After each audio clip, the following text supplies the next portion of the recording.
My dear friends and professionalists, I am Uday Singh, advocate speaking. So, ನೀವೆಲ್ಲರೂ ಸಹ ನನ್ನ ಚಾನಲನ್ನು ವೀಕ್ಷಿಸ್ತಾ ಇದ್ದೀರಿ ಅಂತ ನಾನು ಅಂದ್ಕೊಂಡಿದ್ದೀನಿ. ನಾನು ಇನ್ನೊಂದು ವಿಷಯವನ್ನು ತೆಗೆದುಕೊಂಡು ಇವತ್ತು ನಾನು ನಿಮ್ಮ ಮುಂದೆ ಬಂದಿದ್ದೀನಿ. ಇವತ್ತು ನಾನು ಆಯ್ಕೆ ಮಾಡಿಕೊಂಡಿರ್ತಕ್ಕಂಥ ವಿಷಯ ಅಂದರೆ ದಾನಪತ್ರ ಮಾಡಿಕೊಟ್ಟಂತ ಆಸ್ತಿಯನ್ನು ವಾಪಸ್ ಪಡೆಯಲು ಸಾಧ್ಯವೇ ಅಥವಾ ಇಲ್ಲವೇ. ಈ ವಿಷಯದ ಬಗ್ಗೆ ನಾನು ಒಂದಿಷ್ಟು ವಿವರಣೆಯನ್ನು ಕೊಡಲಿಕ್ಕೆ ಇಷ್ಟಪಡ್ತೇನೆ ಈ ವಿಡಿಯೋ ಮೂಲಕ.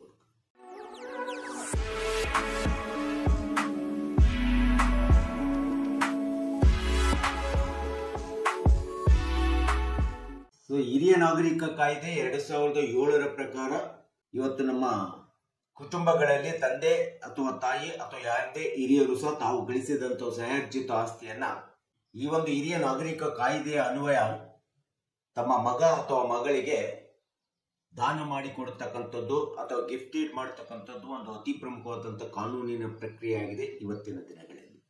ಈ ರೀತಿ ಮಾಡಿಕೊಟ್ಟಂತ ದಾನಪತ್ರ ತಂದೆ ತಾಯಿಗಳು ತಮ್ಮ ಮಗ ಅಥವಾ ಮಗಳಿಗೆ ಮಾಡಿಕೊಟ್ಟಂತ ದಾನಪತ್ರವನ್ನ ವಾಪಸ್ ಪಡೆಯಲು ಸಾಧ್ಯವಿದೆಯಾ ಅಥವಾ ಇಲ್ಲವೇ ಎಂಬತಕ್ಕಂಥದ್ದು ಇವತ್ತು ಬಹಳಷ್ಟು ತಂದೆ ತಾಯಿಗಳಿಗೆ, ಹಿರಿಯರಿಗೆ ಮತ್ತು ಕಕ್ಷಿದಾರರಿಗೆ ಮತ್ತು ಸಾರ್ವಜನಿಕರಿಗೆ ಒಂದು ಯಕ್ಷ ಪ್ರಶ್ನೆಯಾಗಿ ಉಳಿದಿರ್ತಕ್ಕಂಥದ್ದು ನಾವು ನೋಡ್ತಾ ಇದ್ದೀವಿ. ಇದು ಬಹಳ ಒಂದು ಕಾನೂನಿನ ತೊಡಕಿನ ಪ್ರಶ್ನೆ ಅಂತೇಳಿ ಇವತ್ತು ಕಾಡ್ತಾ ಇದೆ. ಆದರೆ ಹಿರಿಯ ನಾಗರಿಕ ಕಾಯ್ದೆ 2007 ಸಂರಕ್ಷಣಾ ಕಾಯ್ದೆಯ ಪ್ರಕಾರ ಯಾವುದೇ ತಂದೆ ಅಥವಾ ತಾಯಿಯಾಗಲಿ ಅಥವಾ ಯಾರೇ ಹಿರಿಯರಾಗಲಿ ತಾವು ಗಳಿಸಿದ ಸ್ವಯಾರ್ಜಿತ ಆಸ್ತಿಯನ್ನ ಯಾರಿಗೆ ಬೇಕಾದರೂ ಸಹ ಮಾಡಬೇಕಾದ್ರೆ ಅಥವಾ ಮಗನಿಗೆ ಮಕ್ಕಳಿಗೆ ಮಾಡಬೇಕಾದ್ರೆ 2 ಅತಿ ಪ್ರಮುಖವಾದಂತ ಷರತ್ತುಗಳನ್ನ ಹಾಕಬೇಕಾಗುತ್ತೆ ಆ ದಾನಪತ್ರದಲ್ಲಿ. ಅಂತ ಷರತ್ತುಗಳಂತಂದ್ರೆ ಮೊಟ್ಟ ಮೊದಲನೇದಾಗಿ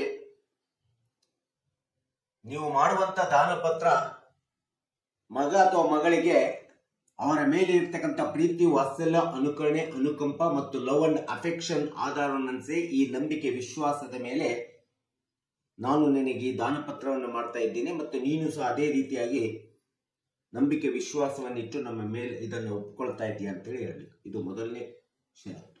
ಇನ್ನು ಎರಡನೇ ಒಂದು ನಿಯಮ ಅಥವಾ ಷರತ್ತು ಅಂತಂದ್ರೆ, ನಾನು ಈ ದಾನಪತ್ರ ಮಾಡ್ತಾ ಇರ್ತಕ್ಕಂಥದ್ದು ನಿನ್ನ ಮೇಲೆ ಇರ್ತಕ್ಕಂಥ ನಂಬಿಕೆ ವಿಶ್ವಾಸದ ಜೊತೆಗೆ ನನ್ನ ಬದುಕಿನ ಜೀವನಾವಶ್ಯಕ ವಸ್ತುಗಳಾದಂಥ ಆಹಾರ, ಬಟ್ಟೆ, ವಸತಿ, ವೈದ್ಯಕೀಯ ಇವೆಲ್ಲವುಗಳನ್ನು ಸಹ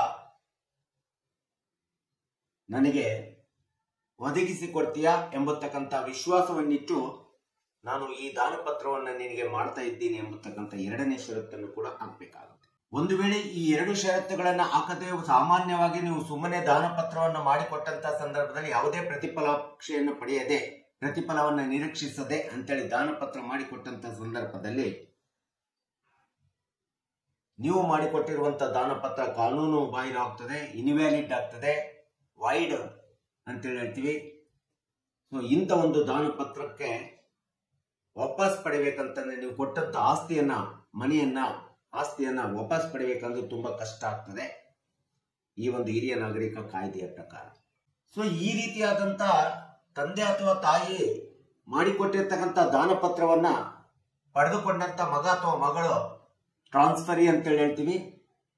ಇವರು ಪಡೆದುಕೊಂಡ ಮೇಲೆ ಅವರನ್ನ ತಂದೆ ತಾಯಿಗಳನ್ನ ಸರಿಯಾಗಿ ನೋಡ್ಕೊಳ್ದೇ ಇರ್ತಕ್ಕಂಥದ್ದು, ಅವರಿಗೆ ಮಾನಸಿಕ ಹಿಂಸೆ ಕೊಡ್ತಕ್ಕಂಥದ್ದು, ತೊಂದರೆ ಕೊಡ್ತಕ್ಕಂಥದ್ದು ಏನಾದ್ರೂ ಆಯ್ತು ಅಂತಂದ್ರೆ ಇದೇ ಹಿರಿಯ ನಾಗರಿಕರ ಕಾಯ್ದೆ ಸೆಕ್ಷನ್ 23 ಕ್ಲಾಸ್ 1 ಪ್ರಕಾರ ತಾವು ಮಾಡಿಕೊಟ್ಟಿರ್ತಕ್ಕಂಥ ದಾನಪತ್ರವನ್ನ ವಾಪಸ್ ಪಡಿಬಹುದು ಅಂತೇಳಿ ಸ್ಪಷ್ಟವಾಗಿ ಹೇಳ್ತಾ ಇದೆ. ಇನ್ನು ಎರಡನೇ ಷರತ್ತಿನ ಪ್ರಕಾರ ನೀವು ಯಾವಾಗ ದಾನಪತ್ರವನ್ನ ಮಗನಿಗೆ ಅಥವಾ ಮಗಳಿಗೆ ಮಾಡಿಕೊಡ್ತೀರಿ, ನೀವು ಬದುಕಿರುವವರೆಗೆ ನಿಮ್ಮ ಬದುಕಿಗೆ ಜೀವನಾವಶ್ಯಕವಾದಂಥ ವಸ್ತುಗಳಾದಂಥ ಆಹಾರ ಇರ್ಬೋದು, ಬಟ್ಟೆ ಇರ್ಬೋದು, ವಸತಿ ಇರ್ಬೋದು, ವೈದ್ಯಕೀಯ ಇರ್ಬೋದು ಅಥವಾ ನಿಮ್ಮ ಯೋಗಕ್ಷೇಮ ಆರೈಕೆಯನ್ನ ಮಾಡಬೇಕಾಗುತ್ತೆ. ಇದು ಎರಡನೇ ಷರತ್ತು. ಈ ರೀತಿ ಈ 2 ಷರತ್ತುಗಳಲ್ಲಿ ಯಾವುದೇ ಒಂದು ಷರತ್ತನ್ನ ಮಗ ಅಥವಾ ಮಗಳು ದಾನಪತ್ರವನ್ನ ದಾನದ ರೂಪದಲ್ಲಿ ಆಸ್ತಿಯನ್ನು ಪಡೆದಂತವರು ಯಾವುದೇ ವಿಧವಾದಂತ ಹಿರಿಯರ ಯೋಗಕ್ಷೇಮವನ್ನು ನೋಡದೆ ಅವರನ್ನ ತಿರಸ್ಕಾರ ಮಾಡಿ ಅವರಿಗೆ ಮಾನಸಿಕ ಹಿಂಸೆಯನ್ನು ಕೊಟ್ಟು ಅಥವಾ ತೊಂದರೆಯನ್ನು ಕೊಡ್ತಕ್ಕಂಥದ್ದಾಗ್ಲಿ ಅಥವಾ ಅವರಿಗೆ ಜೀವನಾವಶ್ಯಕ ಬೇಕಾದಂತಹ ವಸ್ತುಗಳನ್ನು ಒದಗಿಸಿದ್ದಂತ ಸಂದರ್ಭದಲ್ಲಿ, ಯೋಗಕ್ಷೇಮವನ್ನ ನೋಡಿಕೊಳ್ಳದೇ ಇದ್ದಂತ ಸಂದರ್ಭದಲ್ಲಿ, ಅಥವಾ ಅವರನ್ನ ಮನೆಯಿಂದ ಹೊರಗೆ ಹಾಕುವಂತ ಸಂದರ್ಭದಲ್ಲಿ ಈ ಒಂದು ಹಿರಿಯ ನಾಗರಿಕ ಕಾಯ್ದೆ ಸೆಕ್ಷನ್ 23 ಕ್ಲಾಸ್ 1 ಅಂಡ್ 2 ಪ್ರಕಾರ ಇವು ಸ್ಪಷ್ಟ ಹೇಳ್ತದೆ. ಅಂತ ಸಂದರ್ಭದಲ್ಲಿ ಮಕ್ಕಳಿಗೆ ಮಾಡಿಕೊಟ್ಟಿರ್ತಕ್ಕಂಥ, ಮಗನಿಗೆ ಅಥವಾ ಮಗಳಿಗೆ ಮಾಡಿಕೊಟ್ಟಿರ್ತಕ್ಕಂಥ ಅಥವಾ ಇನ್ಯಾರಿಗೂ ಮಾಡಿಕೊಟ್ಟಿರ್ತಕ್ಕಂಥ ದಾನಪತ್ರವನ್ನ ಕಾನೂನು ರೀತ್ಯ ನೀವು ವಾಪಸ್ ಪಡೆಯಲಿಕ್ಕೆ ಹಿರಿಯ ನಾಗರಿಕರು ಅರ್ಹರಾಗಿರ್ತಾರೆ ಎಂಬತಕ್ಕಂಥದ್ದನ್ನ ನಾವಿಲ್ಲಿ ಸ್ಪಷ್ಟವಾಗಿ ನೋಡಬೇಕಾಗುತ್ತೆ.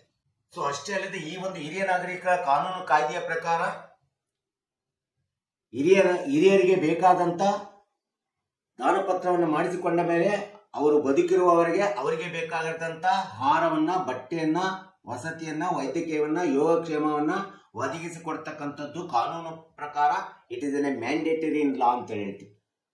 ಕಾನೂನಿನ ಪ್ರಕಾರ ಕಡ್ಡಾಯವಾಗಿರುವಂತದ್ದು. ಸೊ ಈಗಿನ ಒಂದು ತಿದ್ದುಪಡಿಯ ಪ್ರಕಾರ, ಹಿರಿಯ ನಾಗರಿಕರ ತಿದ್ದುಪಡಿಯ ಪ್ರಕಾರ ಸರ್ವೋಚ್ಚ ನ್ಯಾಯಾಲಯದ ಎಷ್ಟೋ ಒಂದು ತೀರ್ಪುಗಳು ಹೇಳಿದಾವೆ.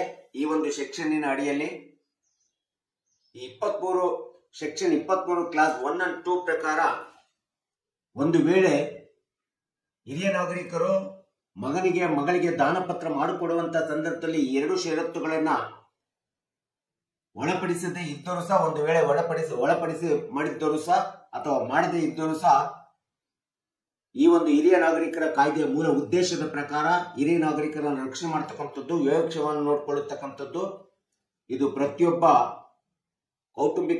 ಕುಟುಂಬದಲ್ಲಿರ್ತಕ್ಕಂಥ ಮಕ್ಕಳ ಒಂದು ಇಂಪ್ಲಾಯ್ಡ್ ಅಂತ ಹೇಳ್ತಾರೆ, ಅಂಡರ್ಸ್ಟ್ಯಾಂಡಿಂಗ್ ಅಂತ ಹೇಳ್ತಾರೆ, ಹೋಲಿಸ್ಟಿಕಲಿ ಅಂಡರ್ಸ್ಟುಡ್ ಅಂತ ಹೇಳ್ತಾರೆ.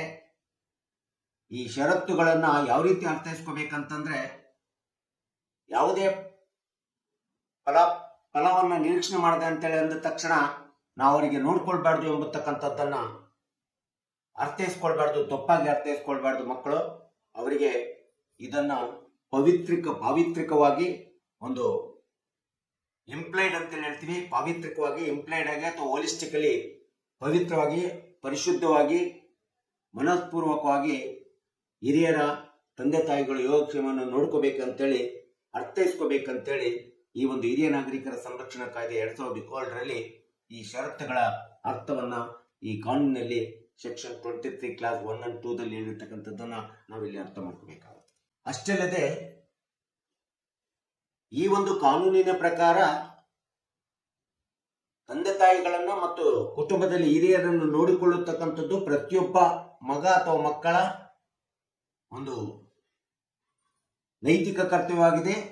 ಮತ್ತು ಈ ಒಂದು ಹಿರಿಯ ನಾಗರಿಕರ ಕಾಯ್ದೆ ಪ್ರಕಾರ ಅವರಿಗೆ ಅದು ಕಾನೂನುಬದ್ಧವಾದಂತ ಹಕ್ಕಾಗಿರ್ತದೆ.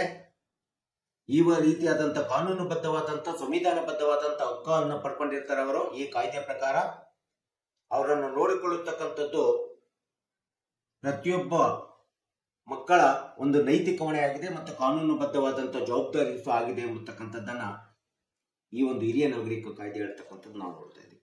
ಸೊ ಹೀಗೆ ಹಿರಿಯ ನಾಗರಿಕರ ಕಾಯ್ದೆಯ ಪ್ರಕಾರ ಯಾವುದೇ ದಾನಪತ್ರವನ್ನ ಮಾಡಿಕೊಟ್ಟಂತ ಸಂದರ್ಭದಲ್ಲಿ ಈ 2 ಷರತ್ತುಗಳಲ್ಲಿ ಯಾವುದೇ ಒಂದು ಷರತ್ತನ್ನು ಉಲ್ಲಂಘನೆ ಮಾಡಿದ್ರು ಸಹ ತಾವು ಹಿರಿಯರು ಮಾಡಿಕೊಟ್ಟಂತ, ತಂದೆ ತಾಯಿಗಳು ಮಾಡಿಕೊಟ್ಟಂತ ದಾನಪತ್ರವನ್ನು ವಾಪಸ್ ಪಡಿಬಹುದು ಅಂತೇಳಿ ಸರ್ವೋಚ್ಚ ನ್ಯಾಯಾಲಯದ ಒಂದು ಉತ್ತಮವಾದಂತ, ಉದಾರಿತವಾದಂತ ಒಂದು ಲ್ಯಾಂಡ್ ಮಾರ್ಕ್ ಜಡ್ಜ್ಮೆಂಟ್ ಅನ್ನ, ಕೇಸ್ ಕ್ಲಾಸ್ ಜಡ್ಜ್ಮೆಂಟ್ ಅನ್ನ ನಾನಿಲ್ಲಿ ಹೇಳಲಿಕ್ಕೆ ಇಷ್ಟಪಡ್ತಾ ಇದ್ದೇನೆ.